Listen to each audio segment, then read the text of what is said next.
Comment un océan peut-il s'ouvrir au milieu d'un continent? C'est ce que nous allons voir ici. Petit rappel, la croûte continentale repose sur le manteau lithosphérique formant la lithosphère, qui repose en équilibre sur l'asténosphère, beaucoup plus ductile. Approchons-nous alors d'un supercontinent qui va bientôt se fracturer pour laisser place à un océan.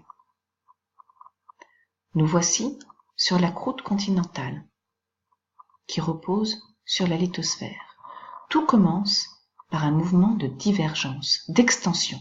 On voit alors apparaître des failles normales, signe d'une extension. L'asténosphère remonte à la surface suite à l'amincissement de cette croûte continentale. De ces failles normales apparaît alors des blocs, dits basculés.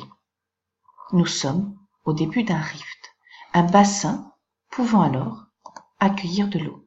Cette eau venant de l'eau de pluie, de rivières, de fleuves, pouvant s'accumuler du moment où il y a un creux, un bassin, un rift. L'asténosphère continue de remonter et se forme également sous l'eau une sédimentation. L'asténosphère, à plus de 1300 degrés, remonte. Il y a alors une plus faible pression. Les péridotites de l'asténosphère peuvent rentrer en fusion. À ce moment-là, il va apparaître alors un magmatisme. Une dorsale se met en place. De ce magma qui refroidit en surface va donner le basalte et plus en profondeur le gabbro. Une croûte océanique apparaît. L'océan s'ouvre.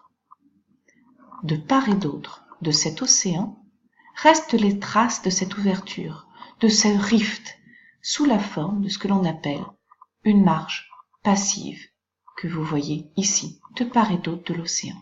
Cette marge passive, zone de transition entre le continent et la croûte océanique, est caractérisée par ces blocs basculés, séparés par des failles normales.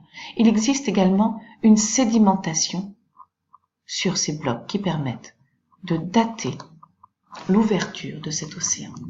Une fois la dorsale mise en place, l'océan s'élargit et s'agrandit.